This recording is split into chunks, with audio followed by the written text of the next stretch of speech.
Welcome to another episode of my vlogcast. It's January. I've got some fun things in store this week. I've got a new chart to knit up for the January Colorwork Cuff Club. I've got a really good idea. Hopefully it turns out as cute in real life as it is in my head. So that's what I'm going to be working on this week.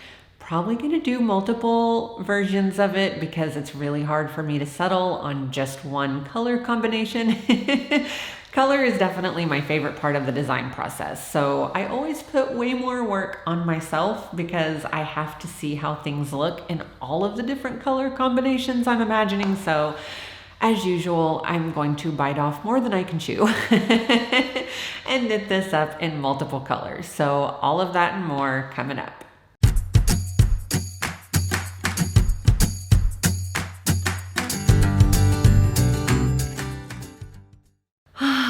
It's January. This is hands down my favorite month. I know a lot of people don't like January because after the holidays it can seem kind of dull. It's cold outside. It's gray outside, at least if you live in the northern hemisphere. I know those of you in the southern hemisphere, like it's summertime for you, so that's great. But where I live, it's very gray and brown outside and very cold, but I actually don't mind that. The holidays are behind us, and I'm so glad. I celebrate Christmas, and I use celebrate loosely. I don't like Christmas. I know. I feel Christmas has like all of these expectations, and I always feel like I'm not having fun, right? I know it's just a lot.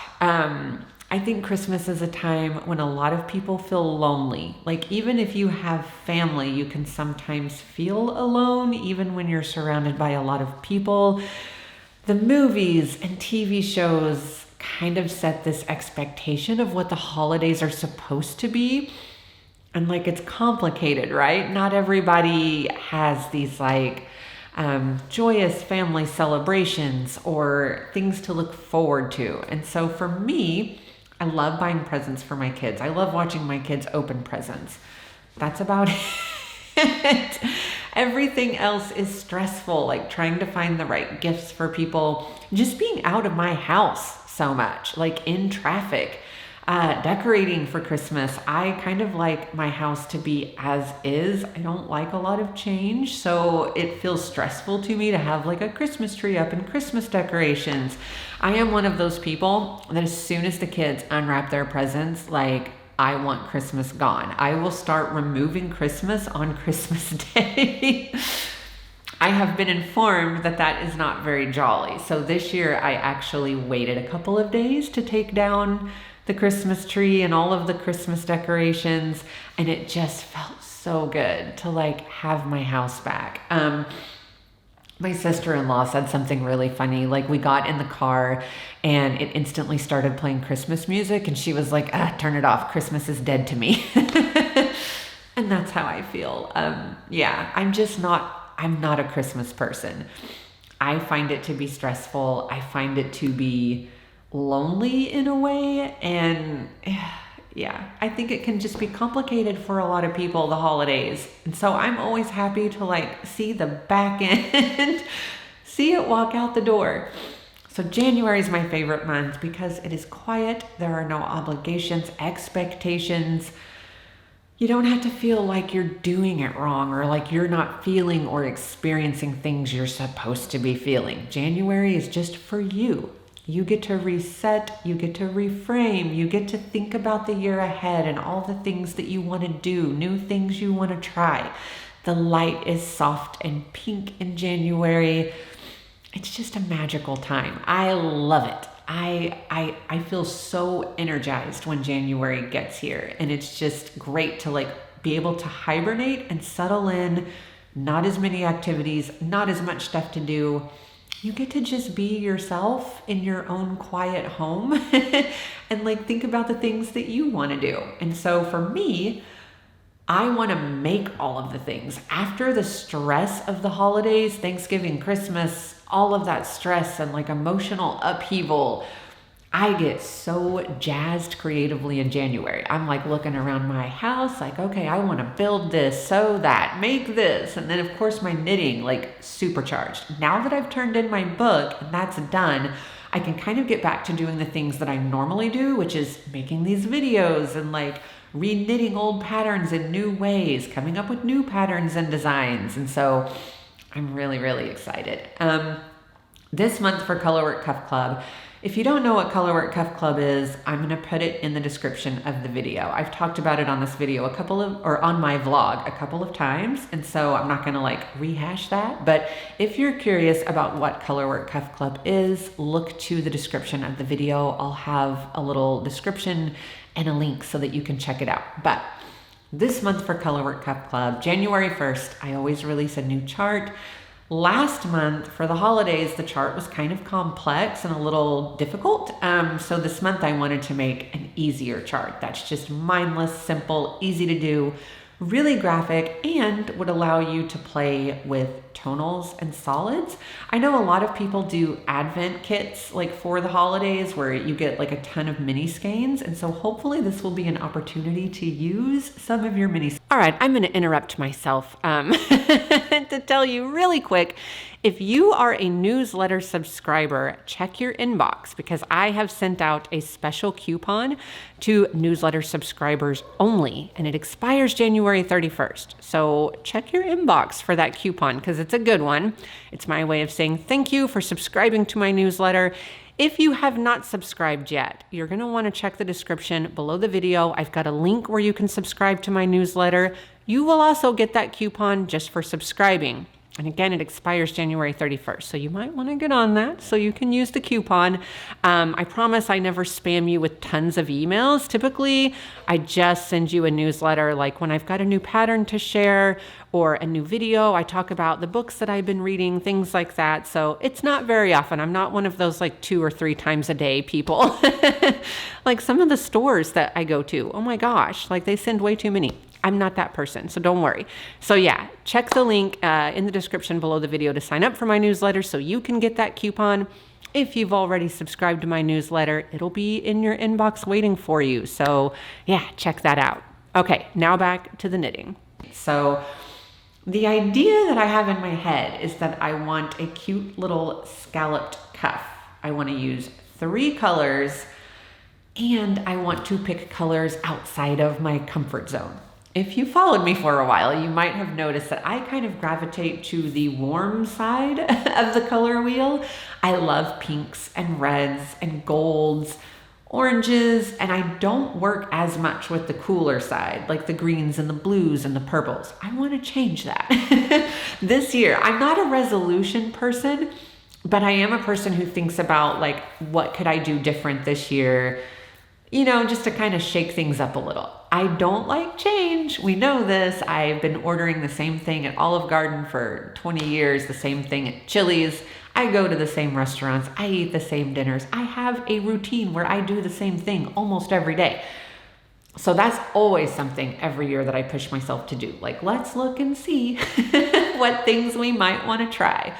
So for this first sample, just to try the idea out to see if I even like it, I'm going to be knitting with blues, I decided. So let me show you the yarn that I've picked. Like I said, I want to do 3 colors for this pattern.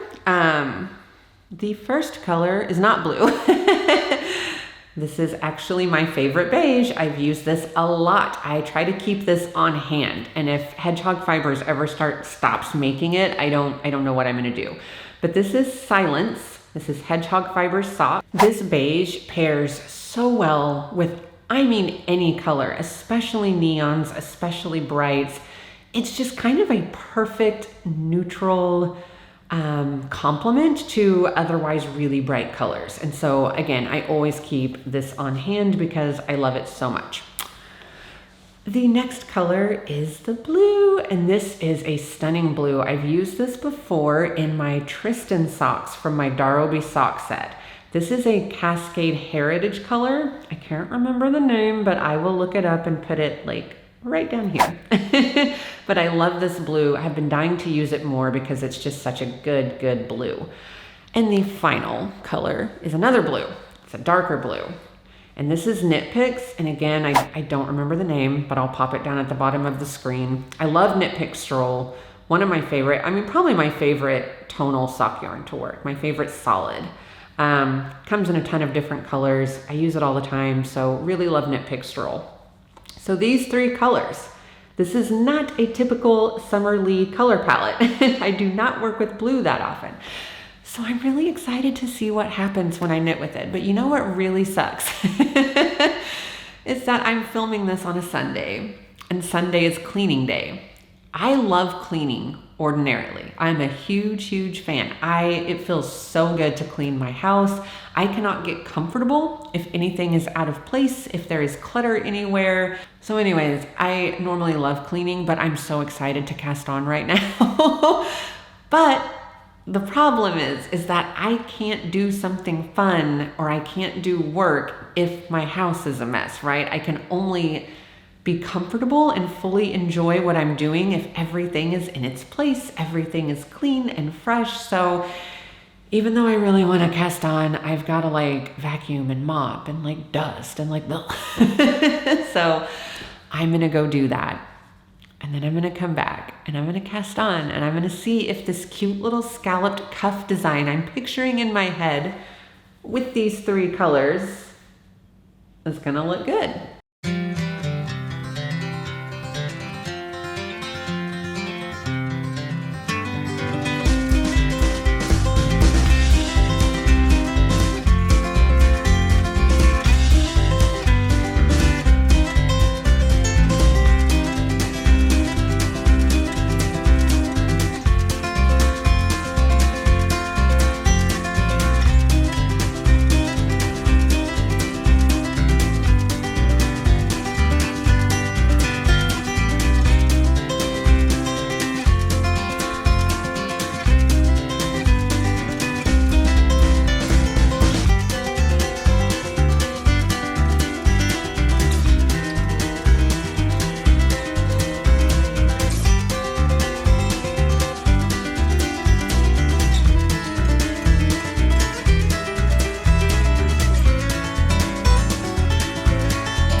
All right, the holidays are over, Sunday cleaning is done, and now I can finally ensconce myself on the couch and then do one of my favorite things to do ever, and that is cast on a new pair of socks. So we're gonna try this little scallop design, see if it looks good.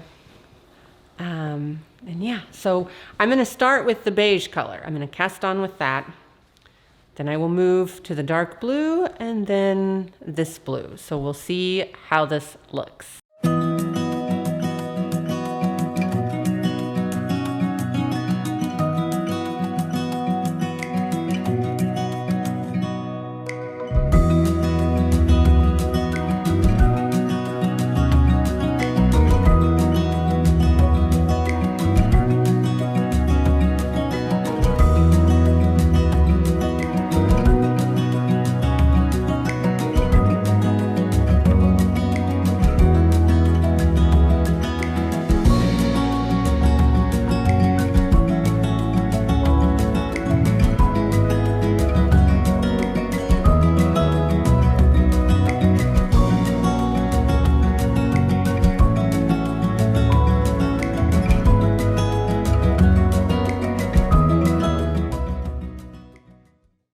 Okay, I finished the cuff, so I'm gonna knit a few more rounds even in the beige, and then I'll get to switch to my tiny circular needles and then start doing the color work.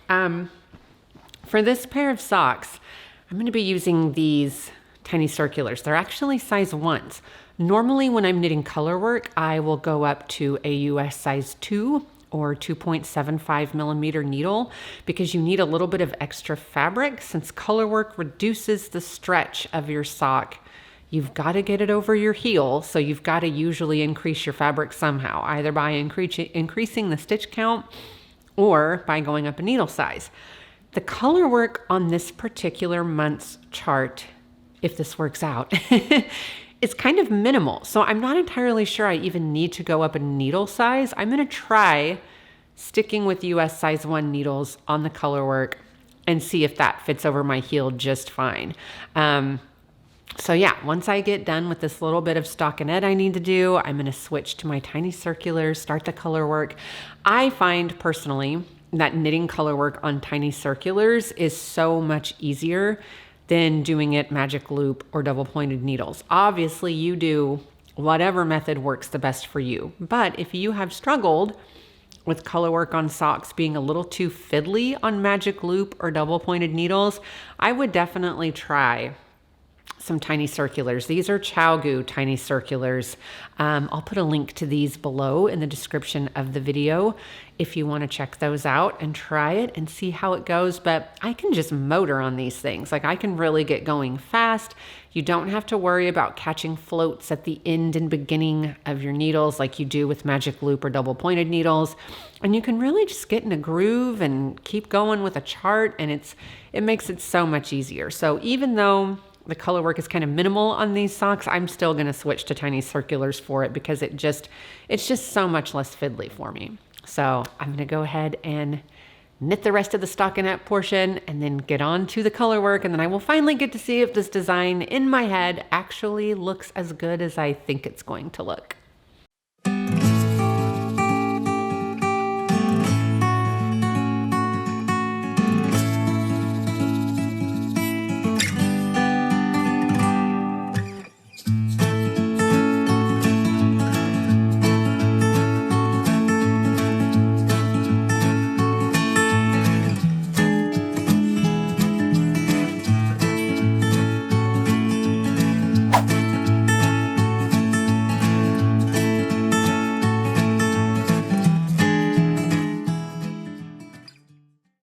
All right, I've got the first round of color work done, and on this particular round, you have a little bit longer floats. There are 7 stitches between the blue stitches. So the rule with long floats is typically you don't want more than 1 inch between your contrast colors. And of course, when you're knitting with fingering weight yarn on tiny needles, that's a lot of stitches. So 7 stitches in between contrast colors is not a lot. Like I don't feel uncomfortable about that at all. Catching floats, you can typically see it on the other side of the work, so I try not to catch floats if I can help it. One thing that's important to note when you've got floats that are a little bit longer is you really do want to keep your tension nice and relaxed. You can kind of see how I can pull that up. It doesn't ever really catch on my toes. I mean, I'm usually pretty gentle when I put my socks on, so I don't really have an issue.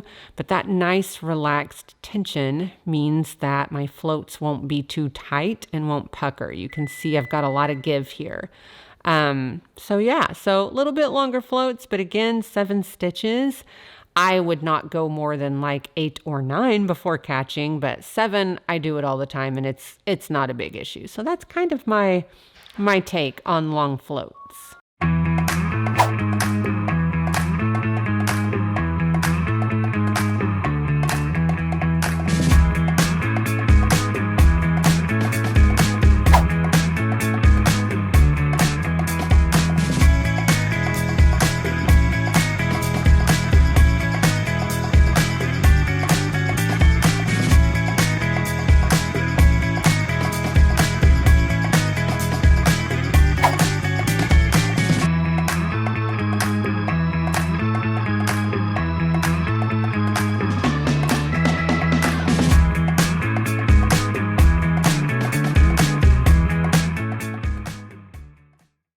Okay, after I had pizza yesterday, I took a fat nap and then didn't wake up until it was dark. So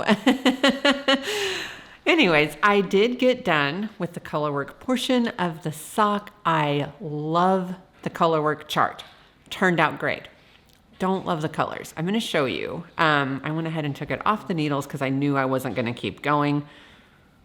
Oh, so yeah, I love the 2-color scallops. I think that looks fantastic. I don't love, like, I think this is a pretty color combination. It just feels a little thematic, like if I were knitting ocean socks or something, and that's not really what I was going for. So don't love the color combination, but I do love the Colorwork chart. I think this is amazing. Like, I'm so happy with this. I can picture knitters just being able to go wild and like play around with different color combinations. So fun. So I did, after I scrapped that one, I did get started on a different color combination, and I love, love, love this. And again, I am using colors I don't normally use. I don't knit with a lot of blues, greens, or purples. I mostly stick with reds, pinks, yellows, gold, orange. But I did get out of my comfort zone and I did a purple and 2 greens. And I love this. This is kind of what I pictured in my head. Just kind of like soft colors. I did not want it to look cutesy. And I kind of felt like the blue was a little cutesy. And I feel like this is a little more sophisticated. I really love this color palette. So, Colorwork chart worked out great. We're going to keep going with that. I'm going to keep knitting on this sock. First, I have to take Beasley for a walk. Part of our little morning routine is that, we get the kids to school, we come home, we take Beasley for a nice long walk. She won't use the bathroom otherwise. Like, we have a yard, but she doesn't want to use it. Like, she'll pee in the yard, but she won't do the other thing. She has to do that in the middle of a street. So I'm not even joking. Like, she won't even go off to the side. She won't do it in someone's yard. Like, it has to be in the middle of a street. So we walk her around our neighborhood, which is pretty quiet. We don't have a ton of traffic. And we keep a lookout. And sometimes a car does come along. And then it's the most awkward thing in the world because you just have to wait for it to happen. And then you got to pick it up with the little bag while someone is watching you the entire time. But anyways, gotta go walk Beasley, and then I'm gonna come back, and my goal is to finish this sock today because I have other color combinations in mind that I want to do. Now that I've seen how much I love the chart, of course, I want to knit it in like all the colors. So that's the goal for today. Finish knitting this entire sock. I'm still on the gusset decreases, so still got a ways to go, but I don't know. I always do this. I always say, I'm going to finish an entire sock in one day. And sometimes I do, but we'll see. I don't know.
Okay, it is time for the grand reveal. I did finish my sock yesterday. I have been on a John Grisham movie marathon kick. I love John Grisham movies from the 90s. The Client, The Firm, The Pelican Brief, Runaway Jury. Like, They're all so good. So that helped me like finish my sock. I was like deep into Runaway Jury and just having the time of my life, just knitting away. So I'm going to show you the finished sock. I'm so happy with how this turned out. Colorwork Cuff Club for January is going to be amazing. I can't wait to see all the color combinations you guys come up with. And just a reminder, if you're curious about the Colorwork Cuff Club, there's a lot of information in the description below the video if you want to check it out. And without further ado, oh, it turned out so perfect. I love this color combination. I'm glad that I went with this kind of purple and dark green. It just feels more me. And I did satisfy my goal of trying to use more colors that I don't typically use. I did love that blue and beige color combination, so I'm definitely gonna like do that in something else. But man, this turned out so good. And of course, I did not stop at just one. I knit 3 more in different colors because I had to. Like, look at them all. So I did this one in a mint and kind of like a neon turquoise and then gold. This one, I did a really pretty yellow with cranberry and pink. And then this one, I did cranberry red and light pink. And when you have like all 4 of them together, it's just so fun. Like, look at that. Did I knit pairs to any of these socks? No, I didn't. I do what I want, and I did not want to knit pairs. I just wanted to keep going with different color combinations to see what they would look like. My daughter is actually very upset at me because she wanted to steal them, and I didn't knit pairs because I just kept knitting colors. But I had to. Look at that. Like, it's so fun. I can't get over it. I love them so, so much. I'm so happy with how these turned out. Just over the moon. This was so much fun to knit. The last couple of months of Colorwork Cuff Club have been a little more challenging in the charts, and so I really wanted to do something simple and striking, just a quick, easy knit. You could use Advent minis if you have a ton of those left over. I know we all do. So yeah, one more look at these. So stinking cute. I love them so much. Very easy chart if you are new to colorwork socks. If you're new to colorwork knitting, this is a great chart to practice skills on. And of course, you just end up with all these colorful, beautiful little socks. Oh, I'm obsessed. All right, that is a wrap on this week. I had so much fun knitting January Colorwork Cuff Club, cleaning my house. I love to clean my house. Lots of great content in store this year. I'm so happy to be done with the book, back to making videos. I'll be back next week with an old pattern that I'm going to be re-knitting in a different way because I had an idea. I got inspired by something. So I'm really excited to like get busy with that and to show you how to modify an older pattern to make it have a different kind of fit. So that'll be next week. And that's all for this week. Thank you so much for joining me and for coming back. I'm super excited to be back. And yeah, I'll see you next week.